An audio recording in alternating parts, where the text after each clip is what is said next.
Hello বন্ধুরা, সবাই কেমন আছেন? আশা করছি ভালো আছেন। আজকের একটি দারুণ স্বাদের রেসিপি নিয়ে হাজির হয়েছি আপনাদের মাঝে। লাউ দিয়ে মুরগির মাংসের রেসিপি। সকাল সকাল মুরগিগুলো ছেড়ে দিয়েছি। এর মধ্যে থেকে একটা মুরগি আমি খেতে দিয়ে ধরে নিয়েছি। এই যে মুরগিটা এখন আমার কোলে রয়েছে, মুরগিটা কেটে এবং পরিষ্কার করে ধুয়ে নিয়ে এসেছি। এখন মুরগির মাংসগুলো কেটে নিচ্ছি। আর মুরগির মাংস দিয়ে আর লাউ দিয়ে আমি আজকে রেসিপিটা করব, তাই বাগান থেকে টাটকা টাটকা লাউ কেটে নিয়ে এলাম। লাউটা কেটে নিয়ে এখন আলু, পেঁয়াজ, লাউ সবগুলো কেটে নেব।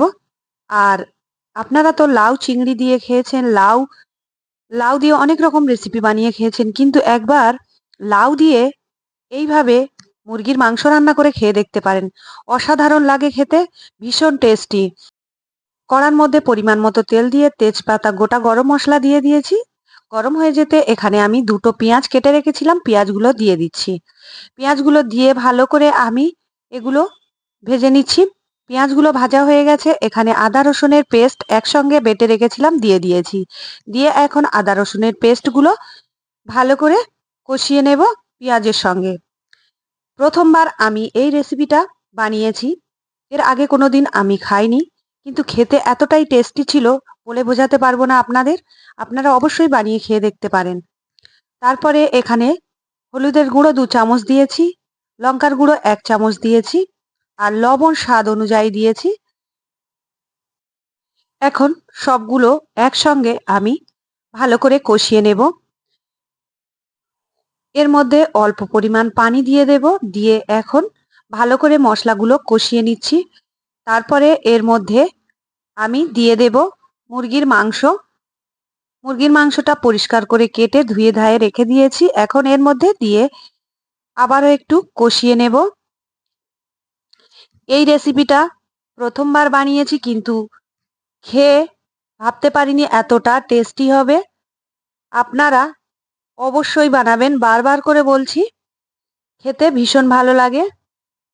আমি এর আগে কোনোদিন খাইনি, প্রথমবার বানিয়েছি, তাই আমার ভীষণ ভালো লেগেছিল। আপনারাও বানিয়ে খাবেন। ভালো করে সমস্ত মশলা কষিয়ে নিয়েছি মুরগির মাংস দিয়ে। এখন এর মধ্যে ধনের গুঁড়ো, জিরের গুঁড়ো দিয়ে দিয়েছি।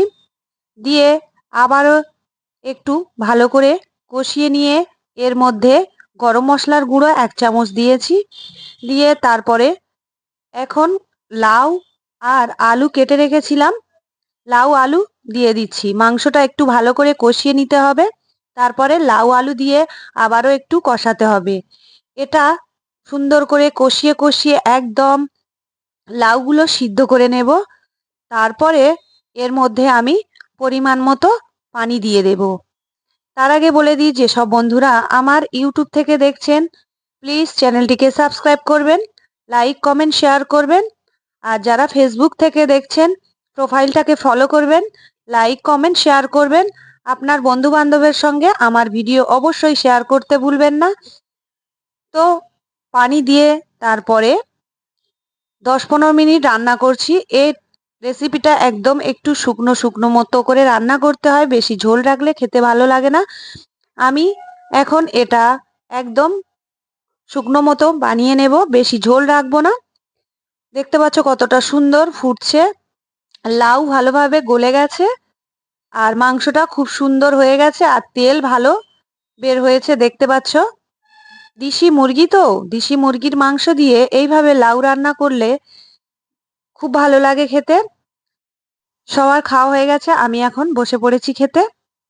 তাহলে এখানেই শেষ করছি, পরের ভিডিওতে দেখা হচ্ছে।